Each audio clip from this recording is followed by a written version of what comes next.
Welcome to Headlines. This is David Lichtenstein. We have a very interesting program. Tonight we have Rabbi Shlomo Dickman. He's a mechaber of many Sfarim, and his newest sefer is Shadchan and Halacha. How much do you have to pay, Shadchan? What happens if there's a dispute? What happens if more than one person read the Shidduch? What happens if somebody read the Shidduch and a year later they decide to get married, etc., etc., all the different iterations. We're going to have him on the phone talking halacha. We will have Rabbi Shaya Astrow. He's the premier go-to dating coach in the Haredi world. He works with many different organizations. We're going to be speaking to him, and he has a very fascinating opinion. He says there is no Shidduch crisis.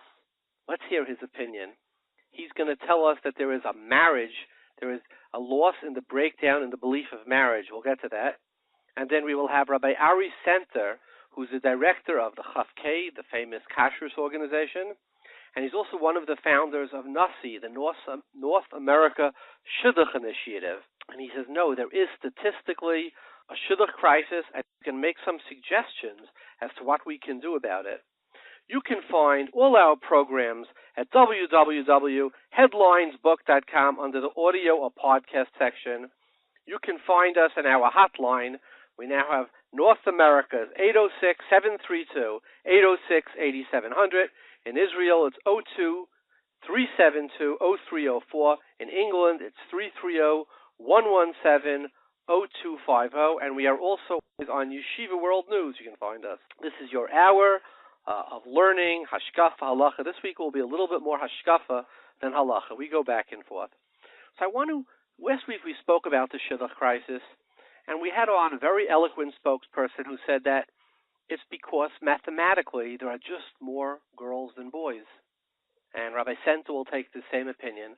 But Rabbi Astrow has a different opinion, and I think it's a very important opinion, and I'd like to speak about that in the opening.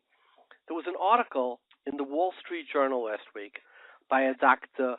Mark Regenor, and it was called The Decline of Marriage.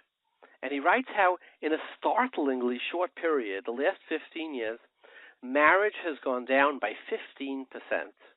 People have lost their faith, the sanctity, the concept of an institution of marriage. People have, what do we need it for? It's below 50%. Astonishing numbers. And why is that important? I'll tell you why that's important. You know, there is a Beis Halevi in this week's Parsha. Well, let me start with the Sefer Hasidim. There's a famous saying, Visa Christel sich Yudel sich. What happens in the outside world, ultimately, we adopt to. It's really based on a Sefer Hasidim. In Simin Aleph Kuf Aleph, he says, K'moy shenig hanachrim kein minhagi haYehudim b'roiv mekaymes. Ki goyimim hanachrim gedurim barayis kach yu b'nei haYehudim haneiladim ba'yisir and lehepach. We basically, the humans were very social. And we follow our surroundings. And the Sefer Hasidim is writing this 1,000 years before Instagram, before social media, before iPhones, before magazines, before newspapers, before he said, you had none of this then. He said, people copy. That's what we are. We're a social race. In fact, the Rambam writes in his famous thing about Avram Avinu, who didn't, he said, the Klal Yisrael believes, Yelech lemidbares. He says, don't copy. Avram Ivri. Avram was the original. He didn't. But we do. And the Beis Halevi takes it to really an extreme in this week's Parsha. Fascinating Beis Halevi. Such a current Beis Halevi. The Pasuk says, Torah says, Hishchis kol basar estarkei ala aretz. He says, all basar, the animals became depraved in the time of Noach. So the Beis Halevi says, animals, they don't have bechira. So the Beis Halevi says a startling thing. He says not only that our fellow family members, our neighbors, our community, our town, our city imitate us, he says our pets, our animals follow us too. So the Beis Halevi says, it says that the animals of the Dor HaMidbar were nichshal in arayis, whatever that may be for animals, right? The Mishkav Zachar, etc. He says, because what people do, not only don't other people copy, even all of world kind, all of the universe follows the lead of the one that was created as its center, as its nexus, which is man. Everything follows. So when we have the Wall Street Journal telling us that the institution of marriage is under attack, well, I know a lot of boys and girls, they are married. They're married to their careers. They're married to the social media, internet, etc. They're married to traveling. They're married to their chevra, to having a good times. What's the use of marriage? What do we need it for? That's the new call coming from America today.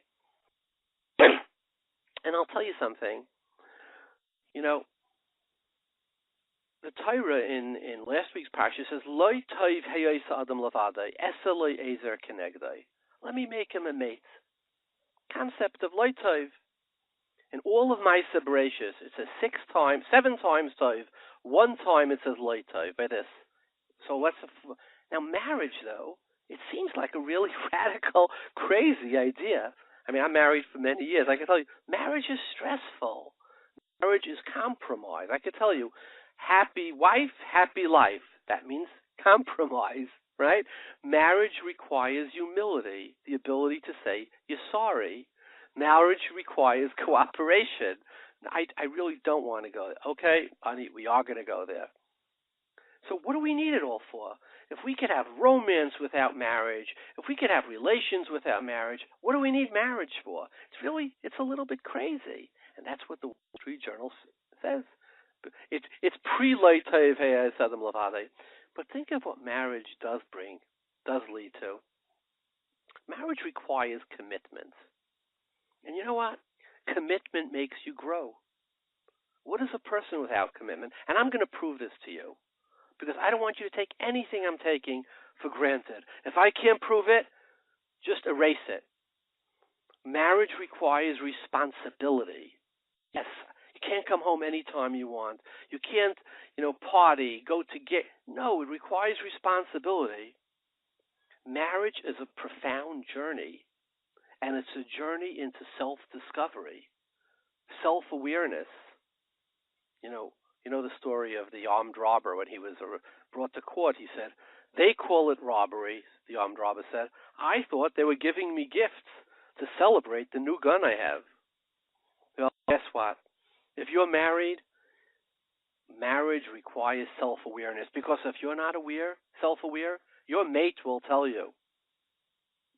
Marriage requires transcending your personal ego. It's surah over chaimer. The question is, if marriage requires all of the above, why do it? So let me give you some statistics. Right? Here's a statistic. 97%, 97%, right? You could Google this, of Forbes 400 members have been married. Many have been widowed or divorced, but they were married. 97%. These are the high performers in the financial world. So you say, bah, it's the money guys, they like marriage. Okay, 98% of Nobel laureates are married. 98%, not a typo. 97% of Forbes 400, 98% of Nobel laureates. And you know why?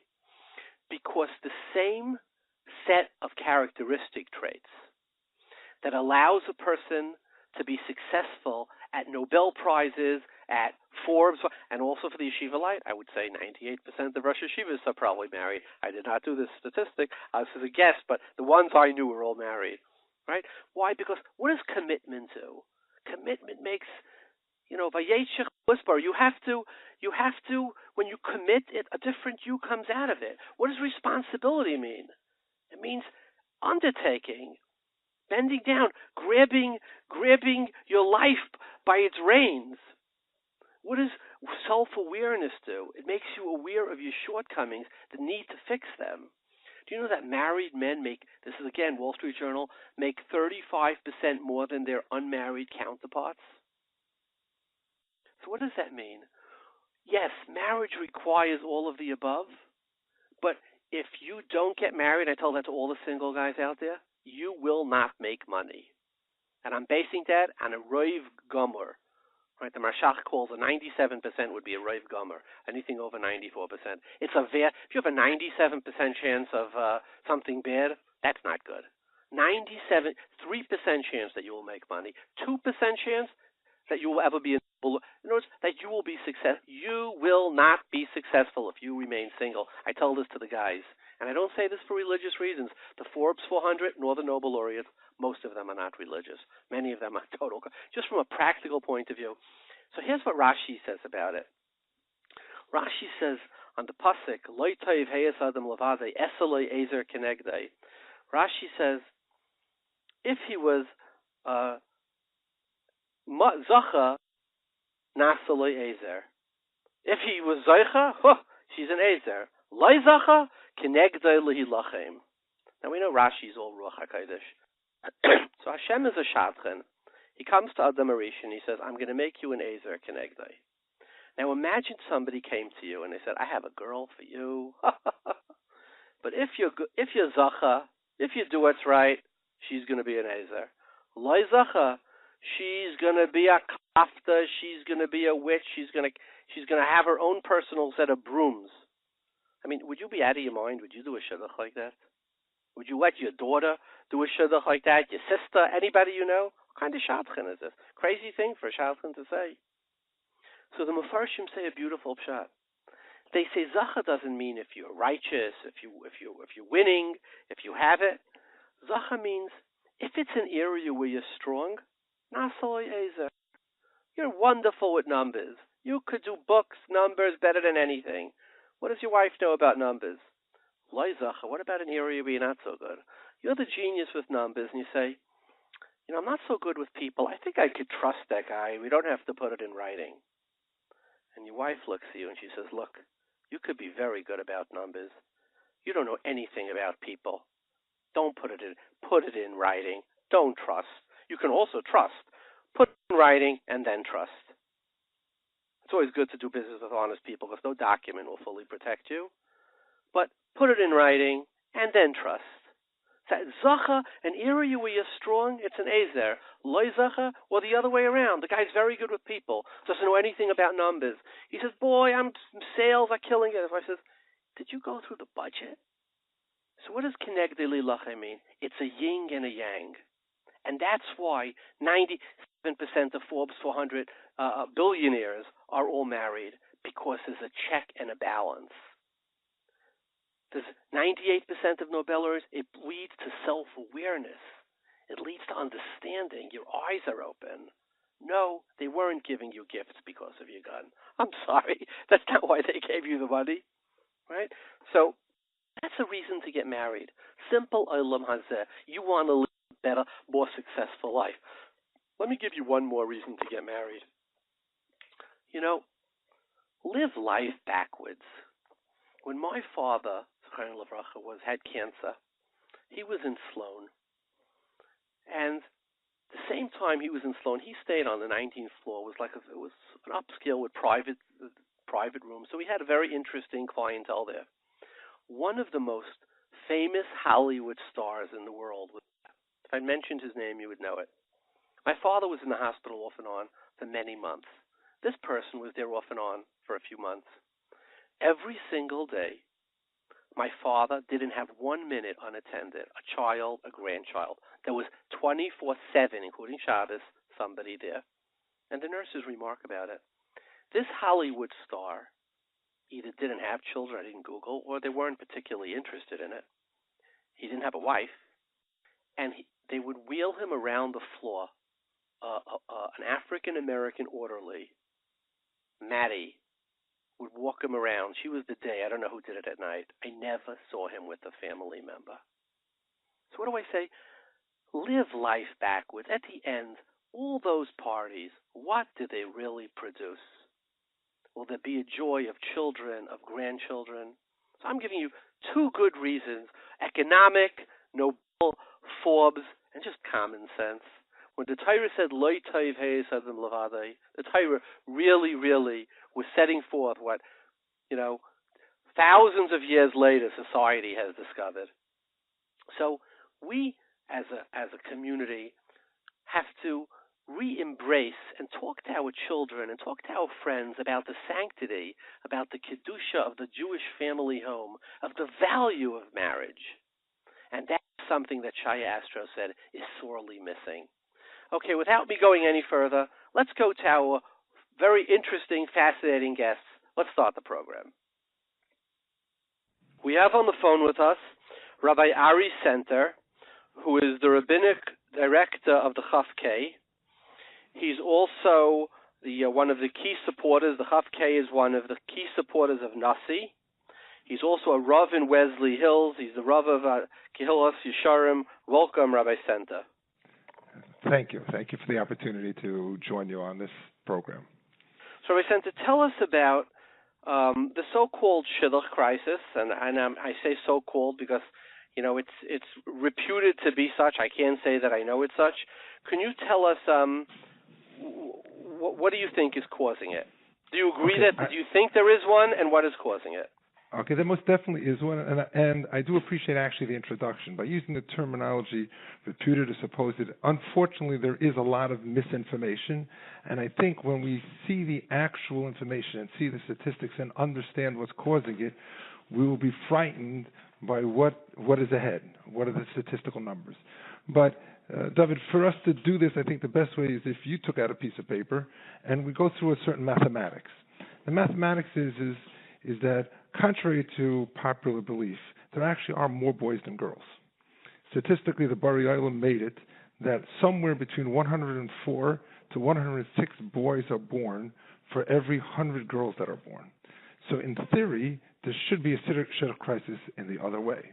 And that is the statistic that crosses all demographics.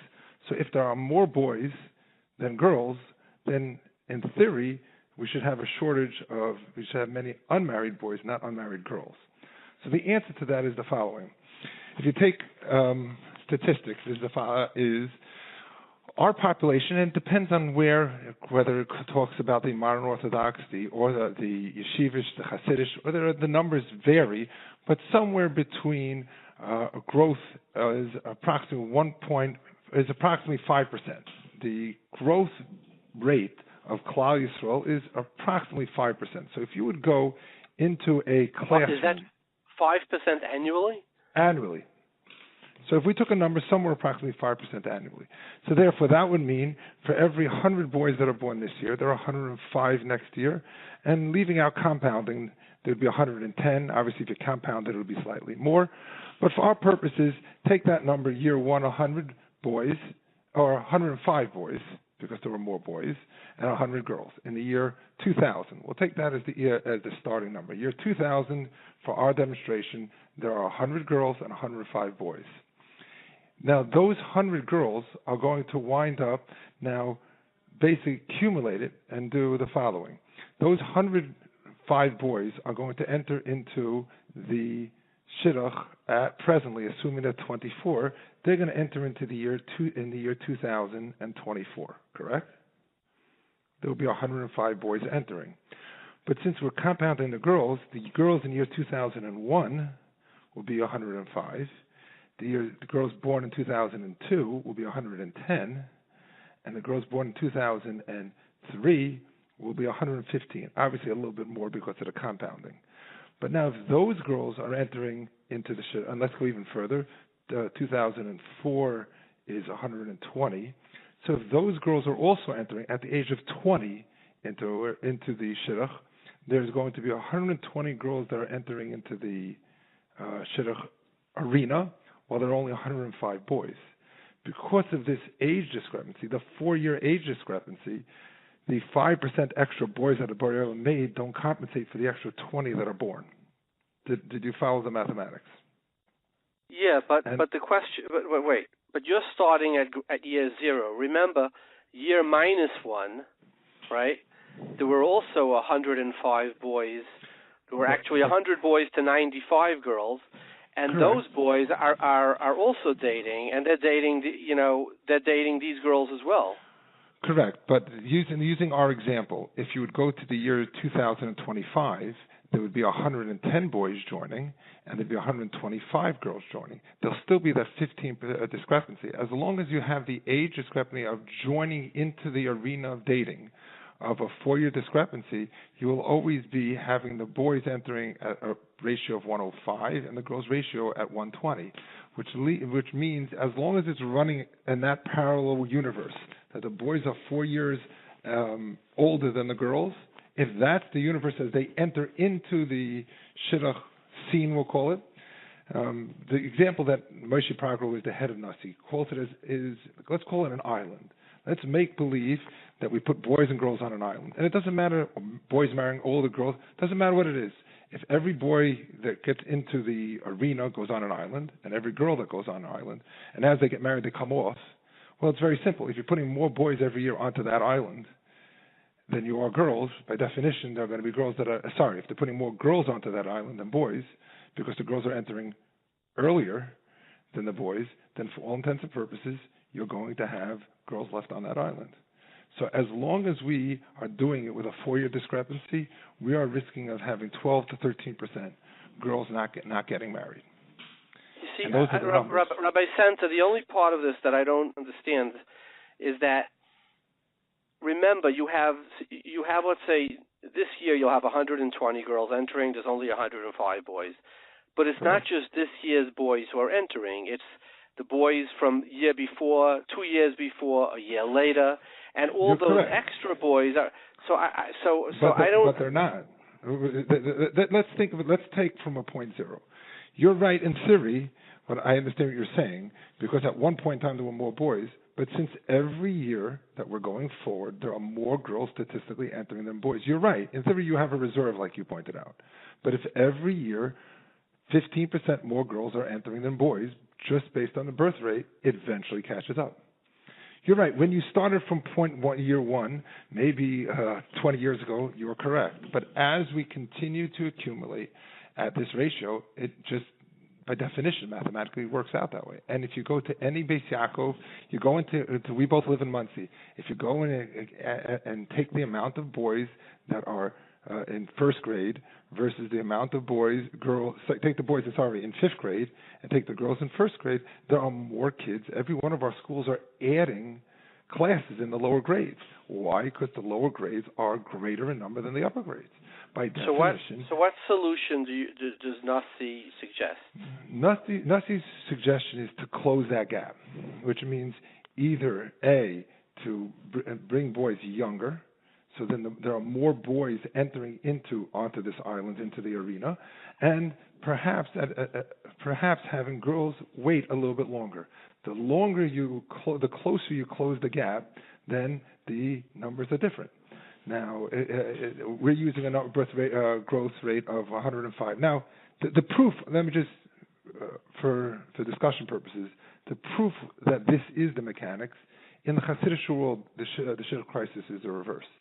Since within the Hasidic world, it's very common for boys and girls to both get married of similar ages at around 18, so you don't have the discrepancy, and since the Burial made it that there are more boys, so in the Hasidic world, there is a common challenge of there are unmarried boys.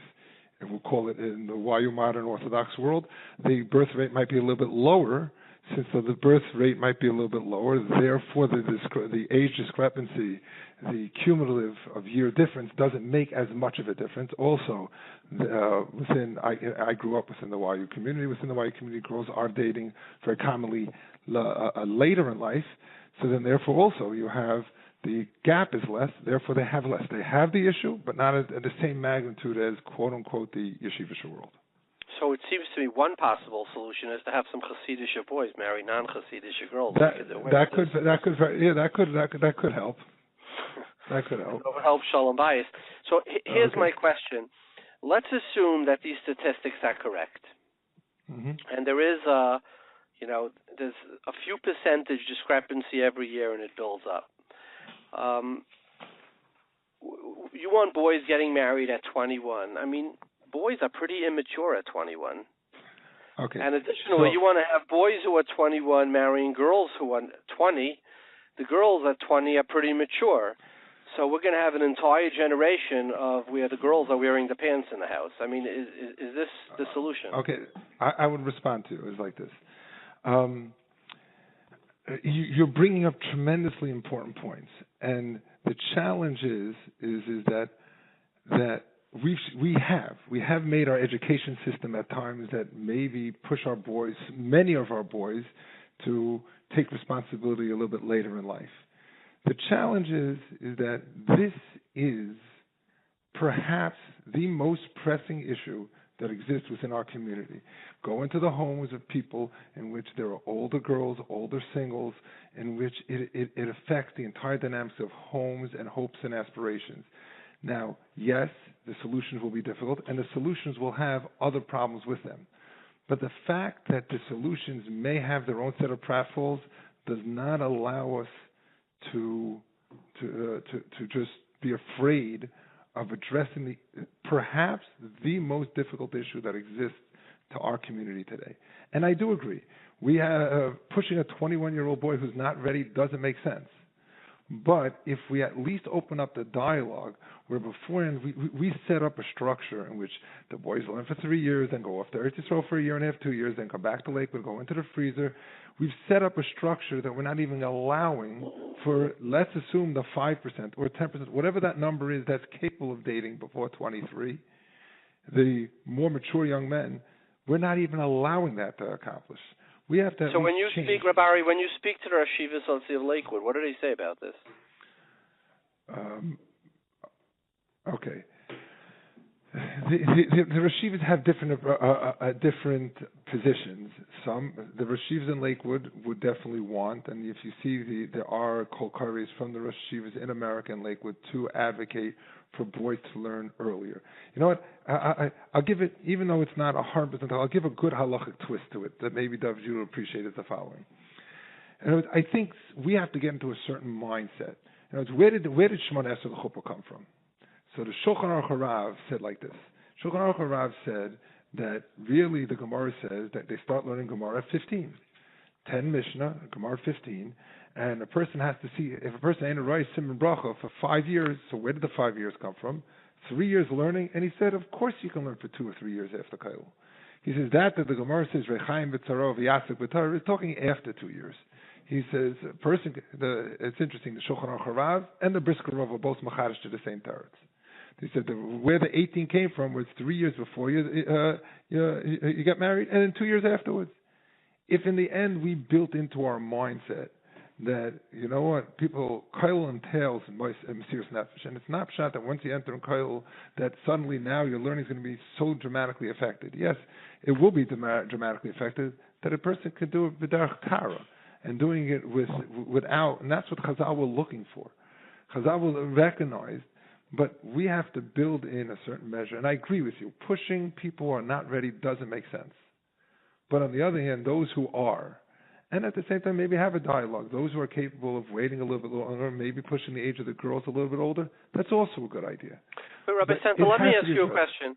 The Shulchan Aruch says that a person should get married at 18, and if overall of chafshan of alaynasa hareza over mavatal mitzvah sasei, right? And some say you could go as late as 24, the Yam Shel Shleim, etc. What happened to this halacha? Like, why is Klal Yisrael as a whole mezalzel in, the Yam Shel Shleimus, and there's a body of poskim that say that post 24 it's tipach atzmaisa, right? Right. Why aren't we? I mean, and I know Rechaim b'tzavar. You have the other side Rechaim b'tzavar, but we're makbid on so many isurim when the Rishonim, when you have great achronim that say post 24, really bad things. What happened to that? So I think there are two responses to that. One is the Rosh himself said that the Rambam brought in a concept of Oisav a mitzvah, Potter a mitzvah applies even to peer review. It's a big chiddush, but that's the shittas of Rambam. And he doesn't put any time limit on it. Period. The Rosh doesn't put any time period on it. The Shulchan Aruch Harav says when a person's mila kreisa b'Torah, that he's learned all Torah Shabbat, which, let's be honest, most of us even longer into Kail haven't hit that. Right. So there is this concept. However, with that still being said, we see the poskim don't advocate waiting for 24, 25. Now, I do agree. Times have changed. To push towards 18, let's be real. The Berkei Yosef brings down the Piskei Tshuva, the Aruch HaShulchan, the Geras HaKodesh. All the Poskim talk about that. We have to be realistic. That times change, and to look at and perhaps say an 18-year-old, let's push our 18-year-olds. That's not. Nobody's advocating for that. In other words, the Chikrei Lev basically brought down the whole reason. Why don't we do it at 13? So he wanted to say because people aren't ready. So David, I'm not disagreeing with you. We have to make sure we have to address one issue by not making another. And that other addressing is for those who we are going to advocate for a younger age, they have to be mature and ready for it. Because that's why Chazal didn't push it. Now, as to why it's routinely being ignored, I assume they're relying on the rush. I assume they're relying on the Divrei Yatziv brings down, the Kleisenberger said, you know what, the Shulchan Aruch talks about kaifin, forcing people. He says, you can't force people. He says, it's just not possible. To push people, you can advocate. He says he doesn't understand when the Shulchan Aruch talks about kaifin. He says, what do you mean? A person can't be forced to, he says it's not possible to force people. So we can't force, we can educate, and hopefully people, based on our education, will pick and make the right answers, the right choices. So Rabbi Senta, last week I mentioned an idea, and boy, did I get a lot of nasty emails. I said, why don't we encourage Shadchanim to read boys and girls of the same or similar age? So you don't have a 32-year-old boy going out with a 22-year-old girl, because he could be being ma'again a girl who's 30. And communally, there's a concept of arvus. Kol Yisrael arevim zelazeh. We see Lamashal could give you 100 examples in halacha where you see that in Hilchos, let's say, going to minyan, right? The Shulchan Aruch says that if somebody doesn't go to a minyan, he's part of a community, he's called the Rasha. Why? Because it's anticipated that we do things that support ourselves communally. One of the beauties of Klal Yisrael is the din of arvus, which is why I could make kiddush, even though I already was yaisa, for somebody else, because my chiv is to see that he's mekayim mitzvahs. Why would an arvus Makayim, at least morally, it's hard to make a takana. We don't have the ability. We don't have a bezdin anymore. But why wouldn't we tell a shadchan, if you have an older boy who wants to go with a younger girl, it's not right to the other older girl who was maybe his zivug. Like, what do you think about that moral issue? Okay, in that moral issue, I think, as opposed to legislating against positive reinforcement, Nasi has given financial incentives. It has advocated there's a whole car program, and that in the event that you date an older girl, we'll pay for the rental cars. We as a people are amksheor. It's hard for us to legislate, which people say absolutely no, no, no, no. As opposed to if we give incentives that advocate towards saying, we're going to advocate to this is a way to incentivize people to go ahead and close the gap. I'm going to give you David. I'm going to give you an example, and if you think you got nasty emails, here's my idea. My idea that I've advocated was, I'm sure you're familiar with the idea of something called the freezer. Of course, yeah. Okay. So now, what would happen if we went ahead and said like this? The first 3 girls, let's say the freezer is 6 months. You know what? The freezer is 9 months, but between the month of 6 and 9, you can only date girls 21 and older. If you did that, you'd put the 21-year-old girl at an advantage as opposed to the 18, 19-year-old. And all you're just doing is giving her 2 months in which the boys are what did the Rosh Yeshiva say about that? No, that's something, I'm not on the immediate dialogue with Rosh Yeshiva, so I can't really answer that question. I think the truth is what's most necessary is not necessarily my individual ideas or even Nasi's most individual ideas. The most important thing is that people have to sit down, recognize the magnitude of the problem, and ask for ideas. Not necessarily are my ideas the one. So I think the real answer is as we approach our Aguda convention, as we approach all the different conventions, we have to stand up and say, this is something that we can no longer ignore and claim to be fake news. to borrow a term. No, this is real news. This is real statistics. This is real problems that there has to be real life solutions to. Thank you very much, Rabbi Ari. That was very well said. And as the Aguda convention is coming up, I suggest that maybe they see this as a real-time, real-life issue that affects and breaks so many people. I think I strongly agree with you. Thank you very much for your time. I appreciate tremendously your time. Thank you. And again, David, it's your zchus and your responsibility to bring these issues to the forefront. And thank you so much, Rabbi Ari. Kol tov, a good time. Bye-bye. We have on the phone with us from Lakewood, New Jersey, Reb Shlomo Dickman, who wrote a sefer, Shadchan B'Halacha, which to my knowledge, it's in English. It's the first sefer written either in Lashon Kodesh, either in Hebrew or in English, on the very complex matter of Shadchanis, paying Shadchanim, how much to pay them, who gets paid, etc. Welcome, Reb Shlomo. Thank you very much for having me. It's an honor to be with you. So, Reb Shlomo, I was asked the following question by a Shadchan here in the Monsey area. He said, they did a Shidduch. The boy paid them, he was paid by the side a total of $360. And ironically, by the way, they did get divorced afterwards, this couple. And the way it came up as we were speaking about this couple, she said it was the lowest she was ever paid for a Shidduch. Now, what is the fair amount to pay a Shadchan? Okay, so this person that paid $360 for a Shidduch, assuming the Shidduch was done completely by one Shadchan exclusively, definitely underpaid the Shadchan. The general guidelines for how much has to be paid depend on numerous factors. Depends on the place, and it depends on the people involved. For example, there are different places that there's different range of Shadchanis. This minig of depending on the place is a minig that goes back hundreds of years. In Europe, it's clear all the Sfarim speak out that there were different places gave different amounts of Shadchanis, and every person had to pay Shadchanis based on his place. The minig in Europe was also that it depended on the person. People that were richer paid more. People that were poorer paid less. The way that it was done was that the payment was based on the dowry. The amount of the dowry, a small percentage, some places 2%, some places 3%, some places even up to 6%. Whatever the dowry was, that a percentage went to the Shadchan.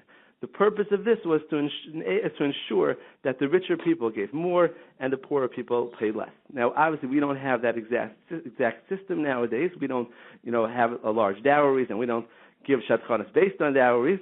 But the minig has continued that people that were of more means give more Shadchanis, lesser means give less Shadchanis, and again, all depending on the place. Different places, richer communities in general, they give more. Other communities give a little bit less. Now, to give an exact number, obviously, is impossible. It depends, like I just said, on the place and the people involved. But based on what I've heard from many different Shadchanim, the minimum in any place, by any means of people, is $1,000 per side. Right now, meaning years ago, obviously, it was less. Maybe one day it'll be more. But right now, the minimum, bare minimum in any place is $1,000 per side. That's $2,000 to the Shadchan in total as the minimum. Right. If one Shadchan did both sides and was the only Shadchan exclusive on the Shidduch, the minimum they should be getting is $2,000 total. Reb Shlomo, let me interrupt with the following question, and I think I know the answer, but I want to hear you say it. One telephone Shidduch. Somebody said, "Boy, I have such a nice boy for your daughter." And they read the Shidduch, and the boy called. They go out a few times, whatever the number is, and they get engaged. And the Shadchan, they say, okay, it's $2,000 is the minimum. And they say, wait, it was only an hour of work on your part. How would you respond to that? Right. So this does happen occasionally. And the answer to that is part of what we pay Shadchanim for is not just for the successful Shidduchim. It's for the unsuccessful ones as well. The minig that we have nowadays is that people don't pay for unsuccessful Shidduchim. Very often the Shadchan can work for days, weeks, months, hours on end, and at the end the Shidduch doesn't go through successfully. And he doesn't get paid a penny. So that's always how the system has been. So part of what we pay the Shadchan for the successful Shidduchim is also to incorporate all the troubles that they put into the many shidduchim that were unsuccessful. Most shidduchim that are read by Shadchanim, even the best Shadchanim, most shidduchim are unsuccessful. And therefore, the system is set up in such a way that sometimes they do get lucky and get an easy one, but it took them many, many other shidduchim, unsuccessful shidduchim, till they got that successful shidduch, so that all goes into account. Now, what do you happen when the Shadchan, it goes the other way? The person, they do a shidduch, and the Shadchan says, no, I won $10,000. Like, okay. how do you resolve that? Right. No. So again, what's $20,000? Like, right. How do you feel? Right. So the common practice in America now, which unlike Eretz Yisrael, is that before a shidduch, we don't say, the Shadchan doesn't say a price, they don't demand anything. In Eretz Yisrael, it's not like that. Shadchanim are very clear, many Shadchanim, I don't know all, but many Shadchanim in Eretz Yisrael, they're very clear and upfront, and that's an excellent thing to avoid machlokes. I bring in the Sefer, the Chafetz Chaim says, he's not talking about shidduchim, but he says in general, whenever you're dealing with a worker, you should speak out clearly beforehand what the price is to avoid this problem of having a machlokes later as far as the price. Unfortunately, the common practice is not like that, and that leads to your question where people, either someone's going to be unhappy, the person has to pay too much, or the person that's not getting paid enough, someone's going to be unhappy. But Lamaisa, the common practice is not like the Chafetz Chaim says, and we don't specify before. So in the case that you just said, generally the halacha is that if a price was not specified before, they only have to pay the minimum that's accepted to be paid. And therefore, like I told you before, if in a place where the minimum is $1,000, and these people, they're not well-to-do people, they would only have to pay $1,000. The fact that the Shadchan says he wants $10,000 is irrelevant. He should have said so before. However, there are Shadchanim that it's well known that they are high-price Shadchanim. It's well known that they don't take minimum. They won't do a shidduch for $1,000. They do Shadchanim for $5,000 or shidduchim for $5,000 or $10,000. If that's the case, and the sides knew that this is a high-price Shadchan, they knew that this person usually expects to get paid well, then they would have to pay him his fee. What would be the halacha in that case if the Shadchan, this high-paid Shadchan, was approached by one side, and they pick up the phone, and they call somebody, that person didn't call the Shadchan, didn't hire the Shadchan called them.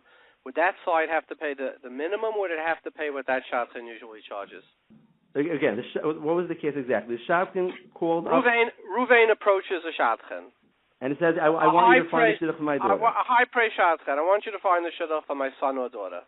Right. That Shadchan says, I know somebody. And they call up Levi, right? And says, I have a shidduch for your son and daughter. And Levi says, okay, they do it. Now, Levi didn't approach that Shadchan. That Shadchan, the high-praise Shadchan, approached Levi. So when the shidduch is done, so Ruvain turns to the one who approached him and said, I want my high-priced fee, $5,000 per side or $10,000 per side. Then he calls the other side, and the other side says, wait, I didn't hire you. You went to me. In that case, right. And the other says, wait, you should have known if you're involved with me. I'm high-priced. Right.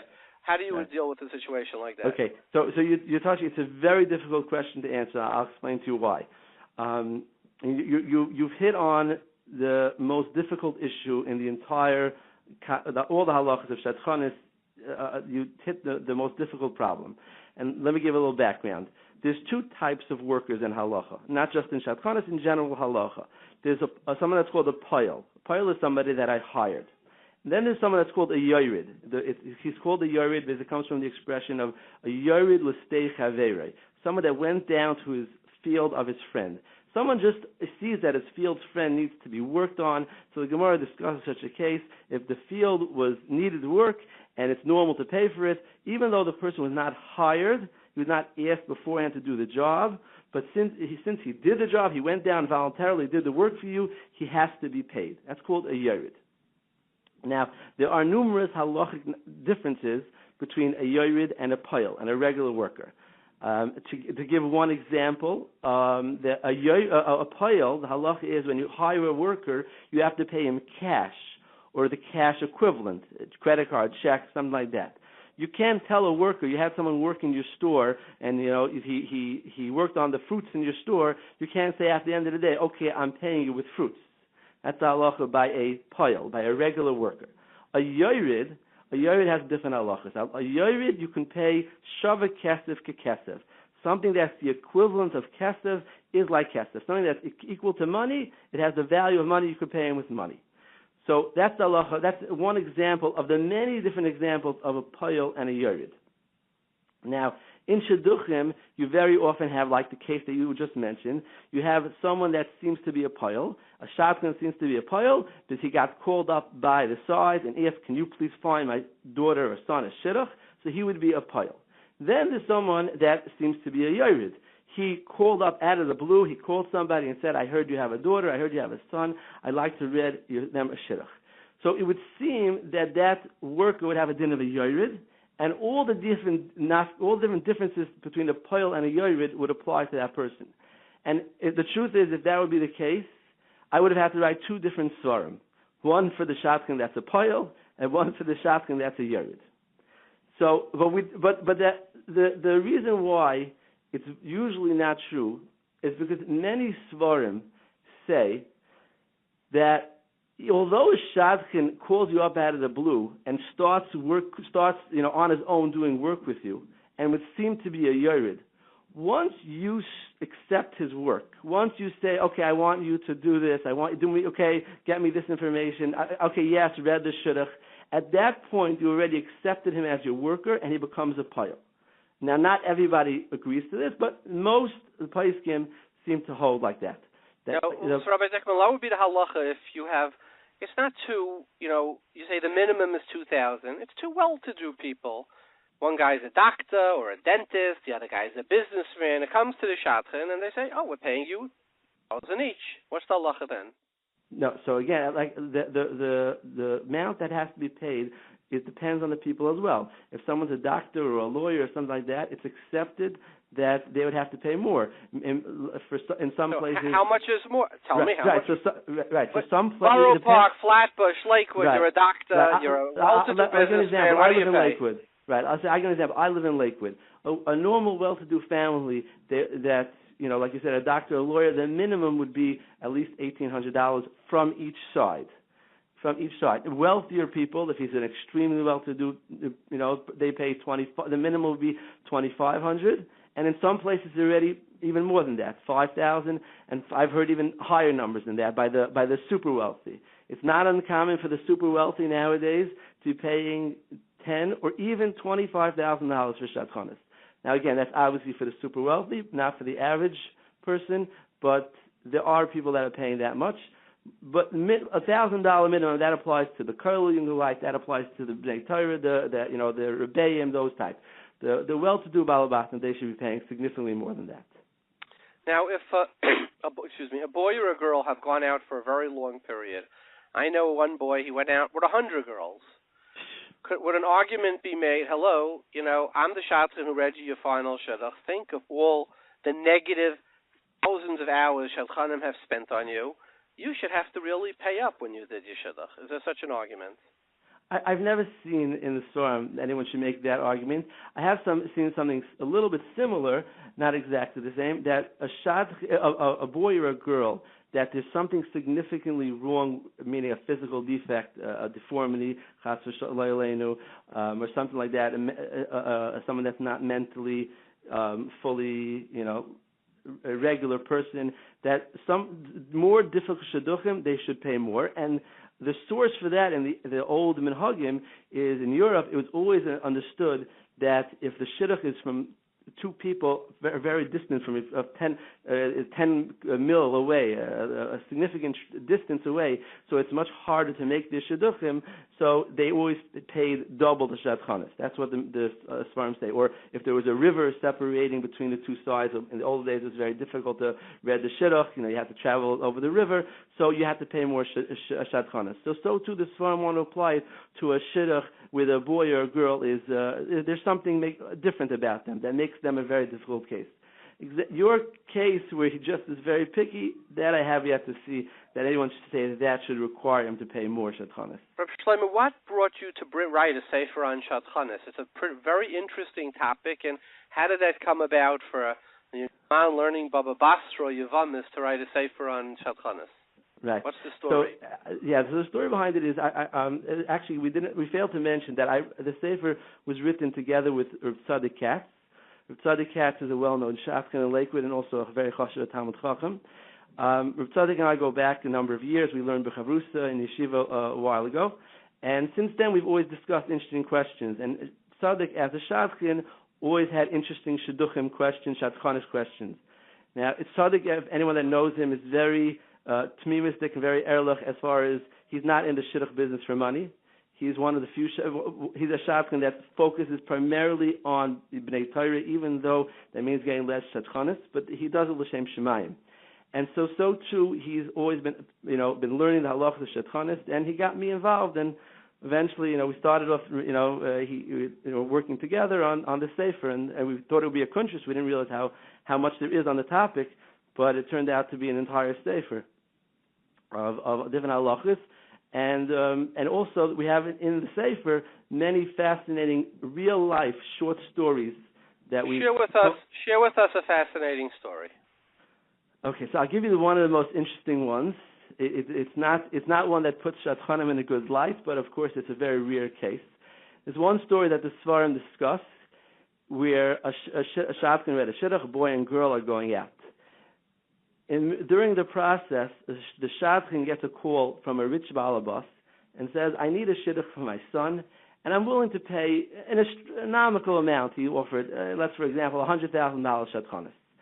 Now, this Shadchan couldn't think of any girl that would fit for this, would be appropriate for this rich person's son, except for this girl that was already going out with this other boy. Shadchan's Yetzer Hara for $100,000 got the better of him. He called up the boy and called up the girl and told each side that the other side said no, and that the shidduch was off.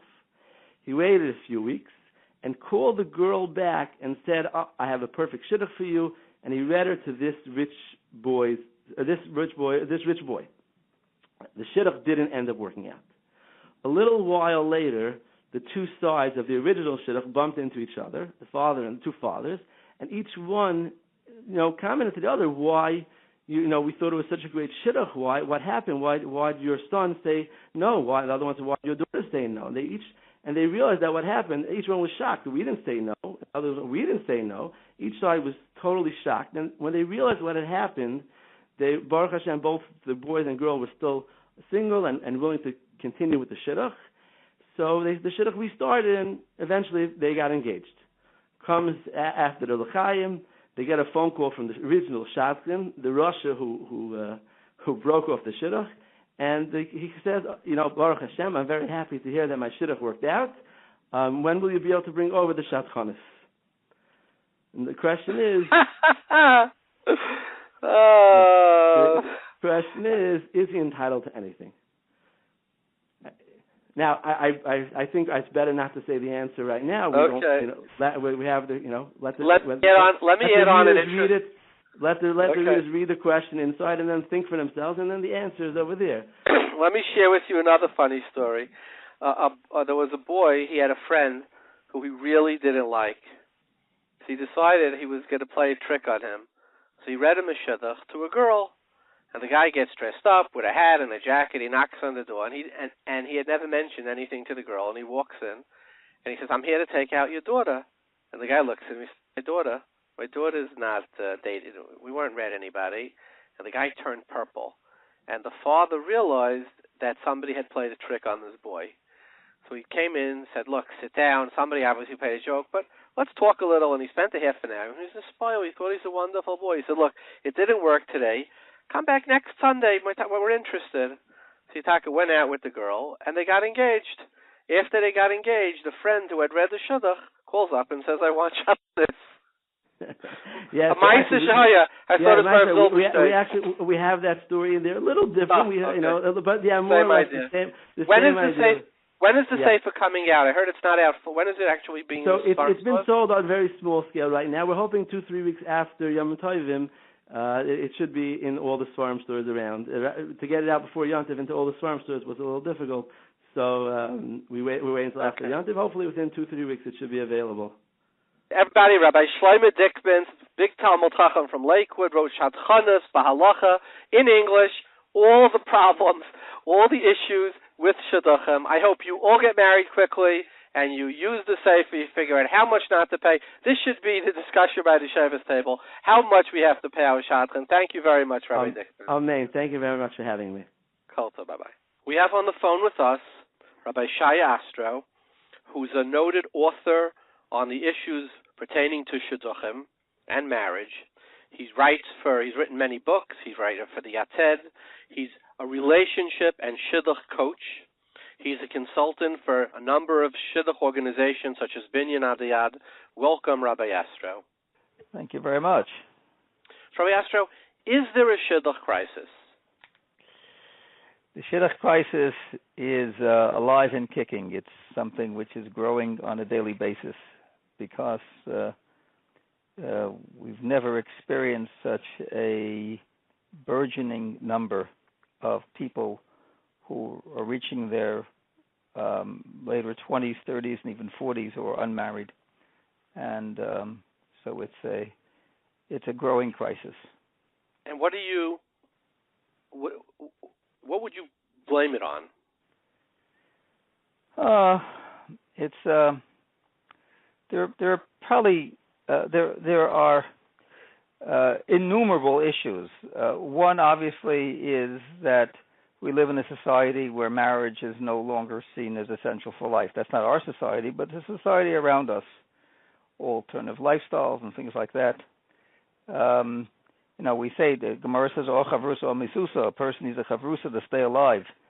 That used to be the case for marriage. Today, there are a lot of people who are married to their jobs, they're married to their internet, they're married to their gyms, they're married in many different ways, but they're not married to a zivug.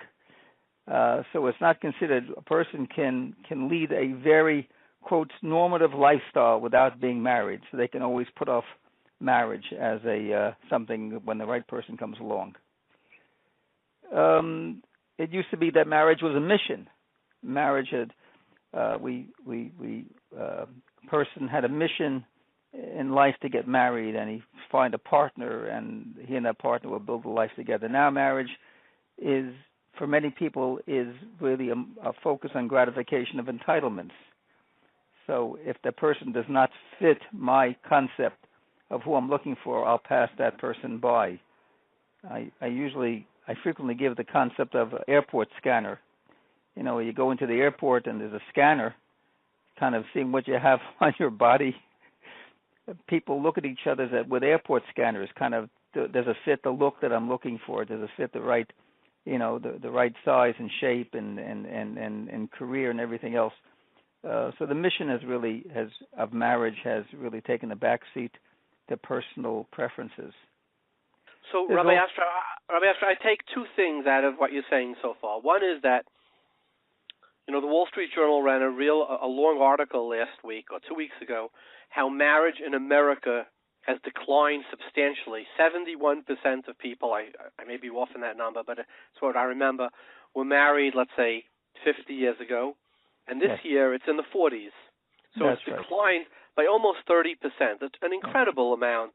That's right. And there's an old expression, avisa kristeltuch yudeltuch, that we basically absorb, by osmosis from the society around us.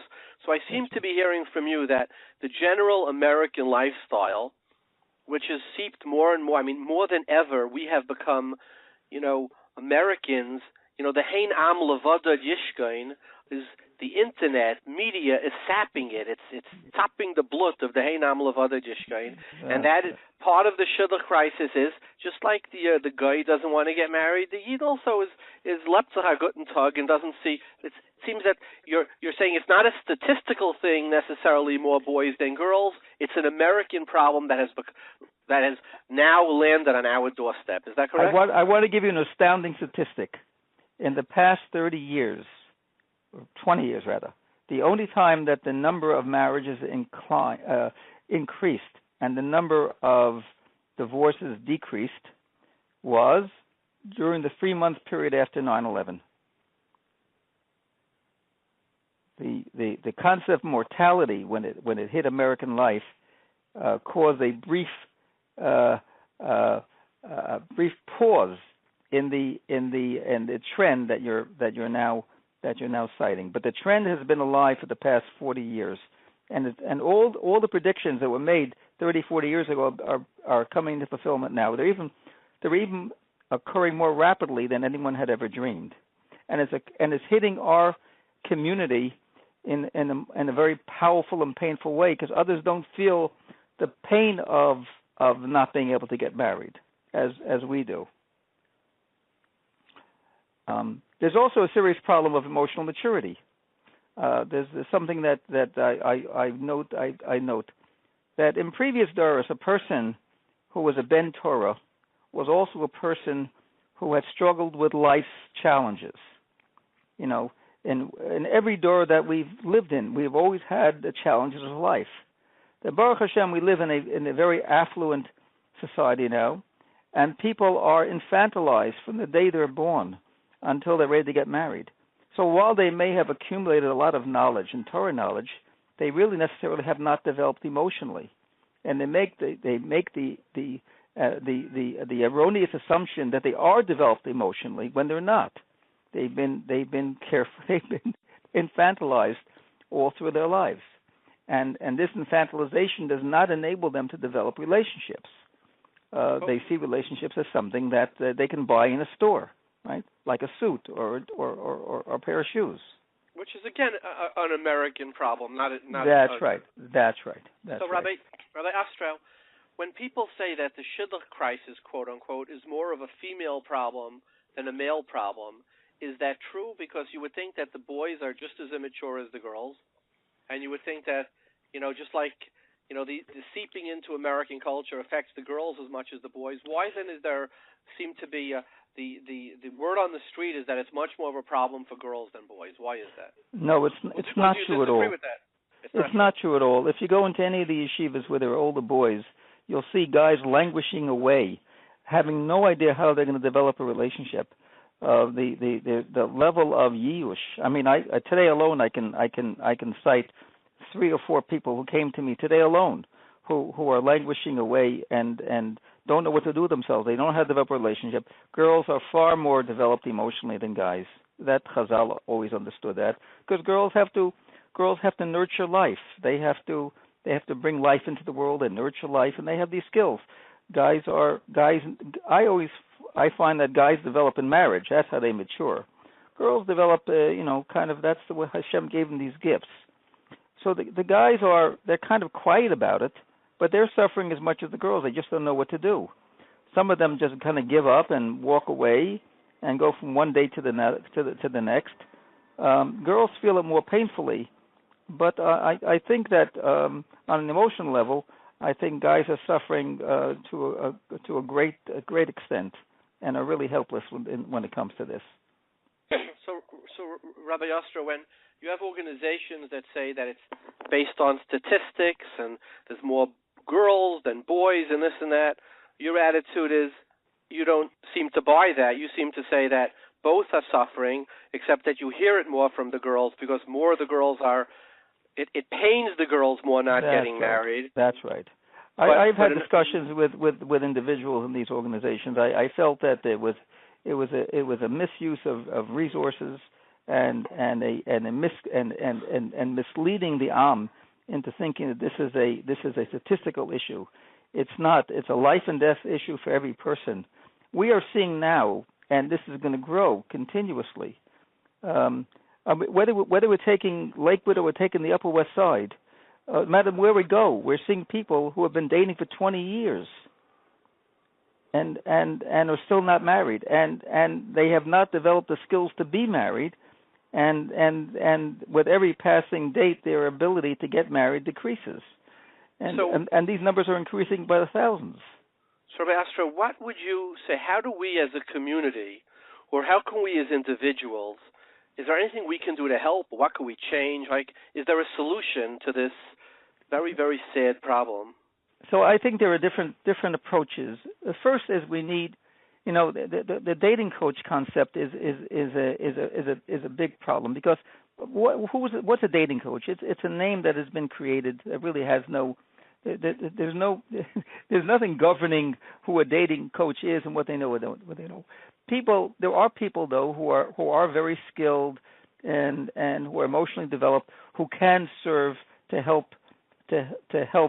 individuals and couples while they're dating. And individuals and couples while they're dating need an enormous amount of guidance, enormous amount, because a lot of people have come from very difficult backgrounds. We still have the scars of a lot of third generation after the Holocaust, and believe me, it still affects people who are dating today because they were brought up in homes of parents who were survivors. We see that. I see it all the time. There's been a divorce and anxiety and panic issues that we see. So we need people who know how to guide couples who are dating and how to guide singles who need to put their lives in order emotionally to get on with the process of developing mature relationships. We also need to teach young men, particularly young men more than women, how to develop emotionally in early years of schooling. We're not doing that. We're giving them extraordinary abilities to be B'nai Torah, but without necessarily giving them the ability to develop emotionally. And without that, we're in trouble. Particularly now when we have, with the burgeoning of iPhones and internet and all the other things, and hats that cost $300-400 and suits and everything else that makes a person. We see the problem in drinking. We see the problem in smoking. Right? These are all reflections of a vacuum that we need to fill immediately with people who are skilled and programs that really can make a difference as a young man and woman grows in the early formative years of life. So when they get ready to date, they are mature people. So, Rabbi Astro, if you could wave a magic wand and say, I think A, B, C should happen, what would it be? Okay. Number one, I think we need to train a cadre of people who know how to deal with couples who are dating. So do you think Rabbi Astro, do you think that Rabbanim are qualified or no? Anybody is qualified as long as they know what they're doing.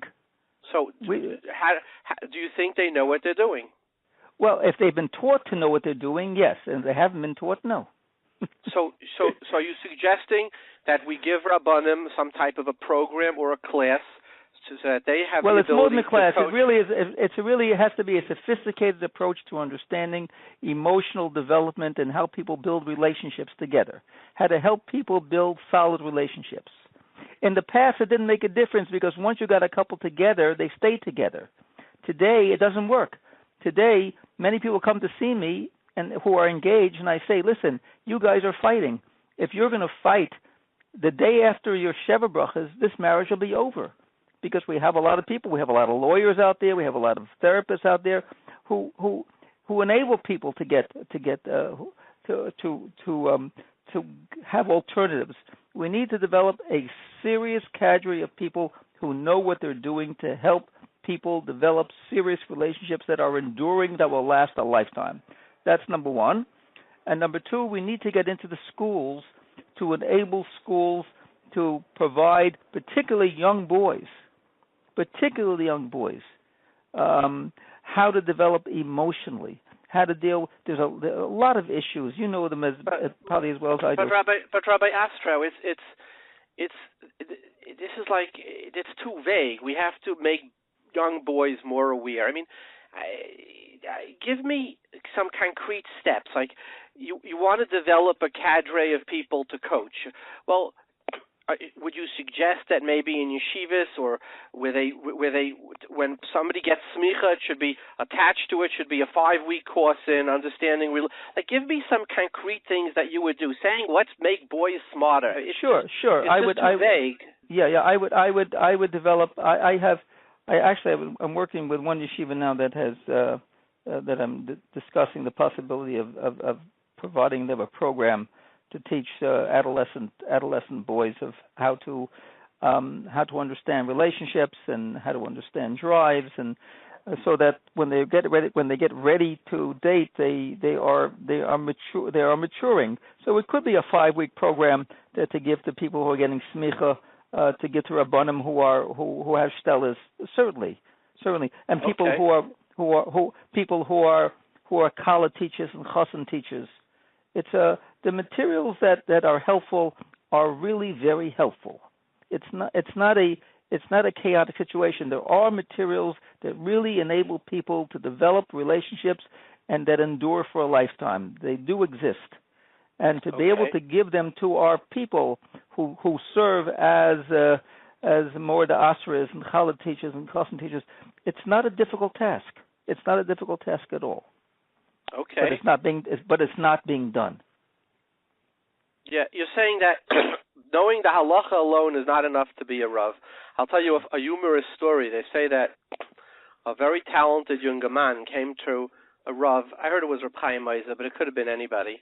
And he asked him for smicha and Yerideyas. He spoke to him, and he saw that he knows the halacha very well, but he sensed he doesn't really know the facts very well. So he drew a picture of a cow, and he said, younger man, show me where is the mara? Where is the bile? Yeah. So the younger man looked, and he checked. He said, maybe by the tail, maybe by the... He didn't know. He knew the halacha. So they say that Chaim Meiser told him, he says, younger man, if you don't know the asra of the mara, how can I make you a mara the asra? Right? In other words, knowing halacha is not enough. We have to know how to really,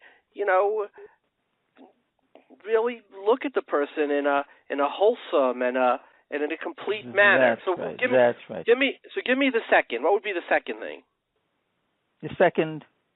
You said if I asked you three things that you would say, I would be masakin A, B, and C. What would they be? So one would be training. One would be training people out there in the field with some solid programs that really have proven themselves over the years to be helpful to people. Secondly, is to get into the schools and to provide schools with programs that would enable particularly young men. I say that more than women, more than girls, particularly young men to develop, to fill out emotionally, and so that they're not prone to all the kinds of mishigasim that we see today.